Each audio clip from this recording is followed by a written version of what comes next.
When you make any kind of presentation, and this includes an important job pitch, of course, you have a variety of core delivery tools at your disposal.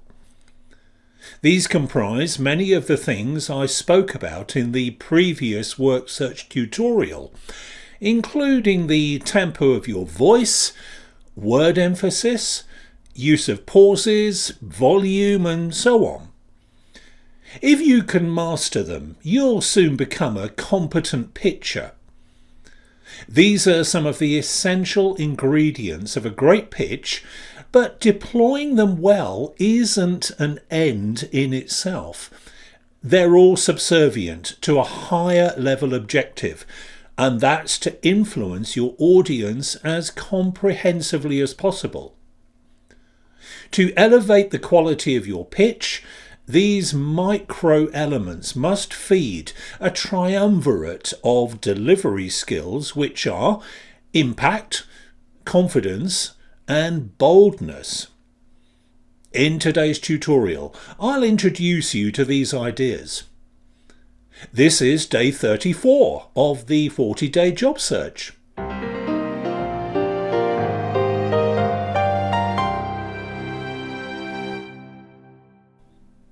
Hello, I'm Neil Grant, the person behind the Vocation Master training program, and I help you do better work. If you're looking for an employed position with a private sector organisation, you've come to the right place, because I'm going to show you how to transform your professional future by taking complete control of your next job search. Everything you get in this tutorial series is taken from my complete job search masterclass. You'll find syllabus and enrolment details for that at my website, where you can also take advantage of my free Job Interview Secrets video course. You get 3 hours of information, advice and action plans that go straight to the heart of my job interview strategy. I used to charge $99 for this short course, but I'm now making it available to you without any charge whatsoever, to say thank you for taking an interest in what I do and as a way of showing you how I work. If you want to nail any kind of job interview, you can't afford to miss out on this unique material. Just go to vocationmaster.com for free and immediate access. I hope you enjoy this video. If so, please like and subscribe, and consider sharing it with other job searchers in your network. Thank you, and I really appreciate your help in supporting my channel. Okay, with those messages out of the way, here's today's tutorial. Now, I want to start by thinking about the overarching purpose of any pitch, including the one that takes place in a hiring meeting, of course. Unless you're exceedingly unusual, you don't put in the sort of effort that's required to get to this stage of a job search for fun. You invest time and resources for one reason alone, and that's to get in front of someone who's got the authority to hire you for a specific job role that you really want. Now that you're in front of a recruiter, you must exert maximum influence over this person so that they take a hiring decision in your favour. The way you give yourself the best chance of landing a lucrative employment contract is by making a big impact upon them. So, I'll start by thinking about the concept of impact, what it looks like, and how it functions as part of a pitch. I'll then move on to confidence and boldness, and offer you a couple of resources that will help you boost these skills if you feel they're lacking at the moment. Many working people have witnessed plenty of fantastic pitches.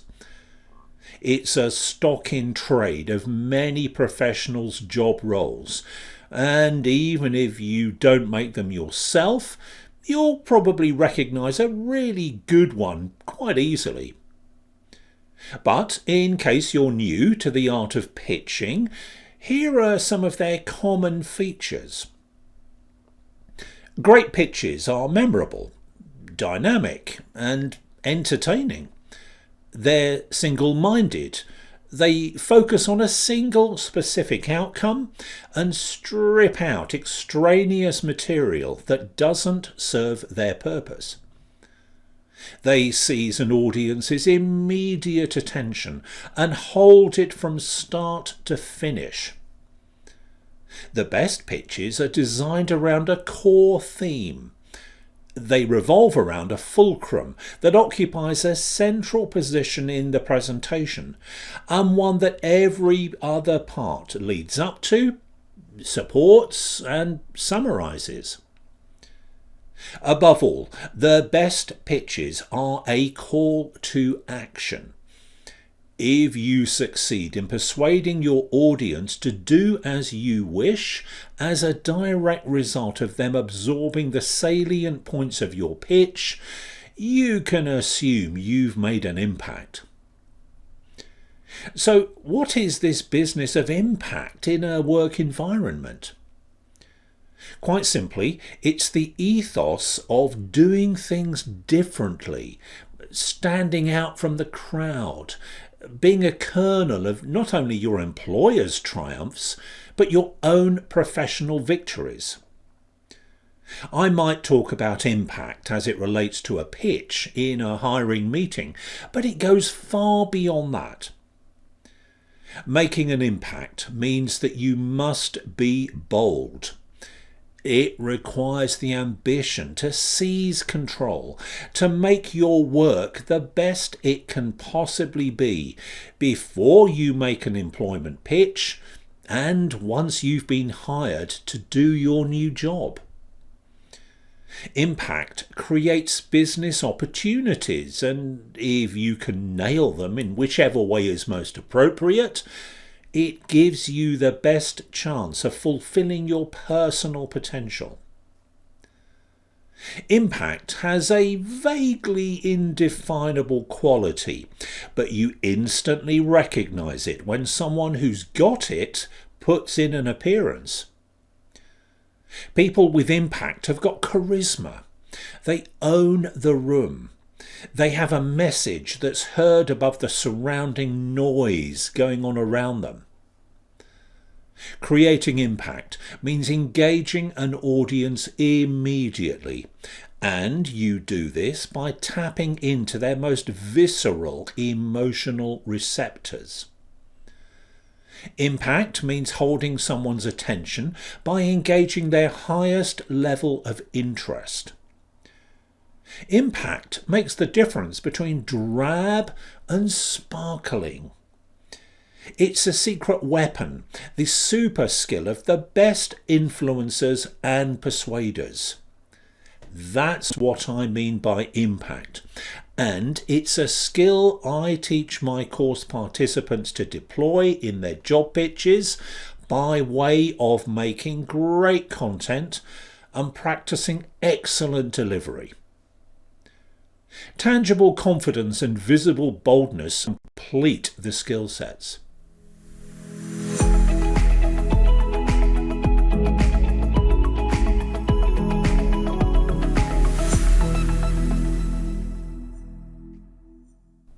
So, let's now consider confidence and boldness.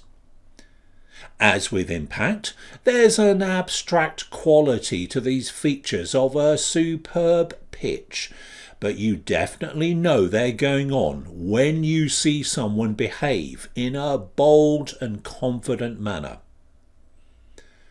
Compared to impact, the most visible of the trio, boldness and confidence are much more subdued, or at least they ought to be. You can really let loose with impact. the more your audience perceives a major impact in your pitch, the better. It's a different story with the others because you need to dial the volume down a little. Your confidence should bubble just beneath the surface of your pitch, and you need to rein in your visible boldness in the same way. Rather than being on overt display, boldness and confidence should be the virtually invisible drivers that propel the engine of your pitch. Developing inner confidence and boldness, which is the outer manifestation of confidence in my thinking, isn't always easy, especially if you feel unsure of yourself.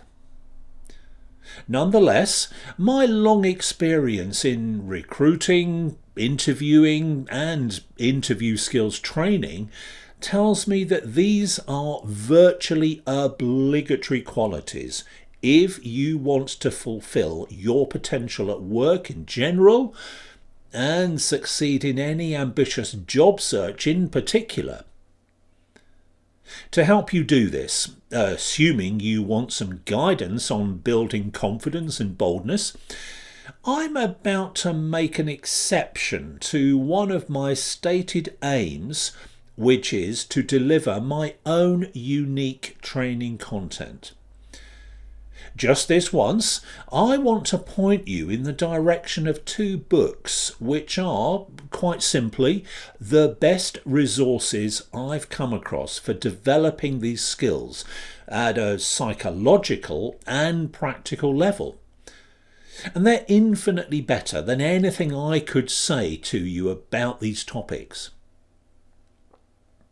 The first book is by Dr. Nate Zinsser, who's in charge of the Performance Psychology program at West Point, the US Military Academy. And he helps service personnel to perform at their best. He's also worked with a wide range of top sports people and shown them how to achieve exceptional levels of success. His techniques equally apply to the business world, and I'm totally sold on his ideas and strategies. Zinsser is a highly qualified authority, unlike many cod scientific writers who churn out thousands of books on acquiring confidence, but don't have much of a proven track record to back them up.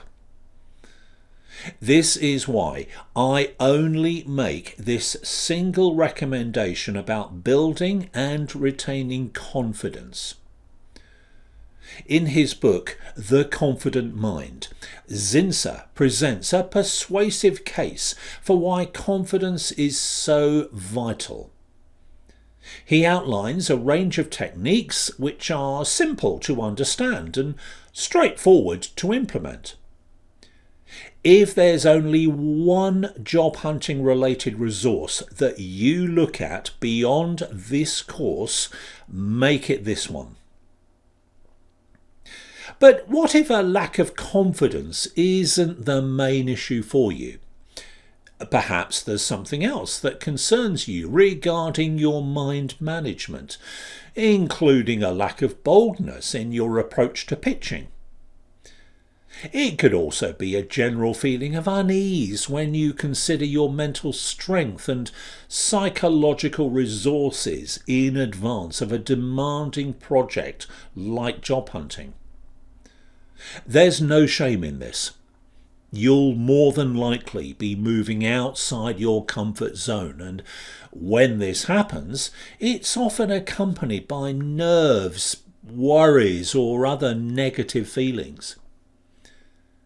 If you think this might describe you, my next book recommendation should help. It's from another doctor, but a psychiatrist this time, called Dr. Steve Peters. As with Zinsser, Peters is a well-qualified academic who also works with sports people. He's notably helped a range of British Olympic competitors achieve gold standard performances by showing them how to build reserves of mental resilience that have given them a winning edge during competition. Peter's focus is more general than Zinsser's. He has devised a model for achieving psychological robustness which is startlingly simple to understand, yet profound in its importance. His approach targets a wide range of areas, including stress management, changing habits, and controlling the mind. He explains why these things contribute so strongly to achieving success, and everything he talks about feeds into what's really important to work searchers. He's best known for his book The Chimp Paradox, but I particularly recommend A Path Through the Jungle. It's extremely comprehensive and delivers a self-guided course which is unbeatable in terms of quality and breadth. I can't praise it highly enough, and I've benefited from it myself. If you want to make boldness a feature of every stage of your work search, and during your pitch above all, Steve Peters is the person to learn from. In the next tutorial, I'll be talking about how you clarify your voice and message, meaning the specific way you convey your personality and character through content, speech, and behaviour. This goes to the heart of displaying your individuality and unique value to an employer, which is the grand aim of fantastic pitch delivery. I'll introduce you to these ideas in day 35 of the 40-day job search, so be sure to make time in your schedule for that. If you prefer to listen to training materials rather than watch them, all of these job search tutorials are available in audio format. Search for the Vocation Cast wherever you get your podcasts and via my website, of course. Thanks for being with me again, and I'll see you soon. Bye for now.